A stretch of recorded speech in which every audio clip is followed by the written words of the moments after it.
حضرت بریده رضی الله تعالی عنہ نے روایت تے دے فرمائی چې نبی کریم صلی الله علیه وسلم معمول عادت مبارک بداو چې د وړو کې اختر په ورځ با چې کله مانځه ته وتلو د اختر مونځ ته نو د هغې نه مخکې به یې څه خوراک وکړو او بیا به مانځه ته لاړو او د لوی اختر په ورځ به د مانځه پورې به یې یعنې د مانځه نه بعد به یې خوراک کولو.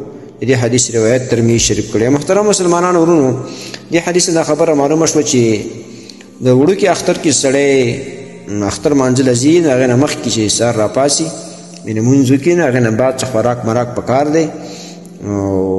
خصوصا بعضې یو روایت کې دا هم راځي چې نبي علیه السلام به څو کجورې وخوړې، خرما به یې وخوړې او بیا به هغې نه بعد مانځه ته لاړه. تا خرما به یې وخوړې وه 3 یا 15 داسې به یې وخوړې بیا به هم مانځه ته لاړو او د لوی اختر کې به د اختر مانځه نه بعد د قربانۍ په غوښه باندې روژه ماتوله. موږ تاسو نه پکار چې د اختر را روان دی د وړوکي اختر په ورځ باندې چې سهار مونځ وکړو هغې نه بعد سړی تیاری وکړي د مانځه دپاره د اختر مانځه دپاره کالي مالي واغوندي بیا هغې نه بعد اوبه راواخلي خرما راواخلي هغه وخوري خو خپله روژه ماته کړي هغې نه بعد بیا سړی اختر مانځه ته لاړ شي د نبي علیه السلام دغه طریقه ژوندی کړي. محترمو مسلمانانو ورونو، تاسو ته چې کوم روزانه د حدیث د مفهوم راځي نو د مهربانۍ او د ثواب له مخې نورو مسلمانانو ته لیږدوئ او شیر کوئ. والسلام.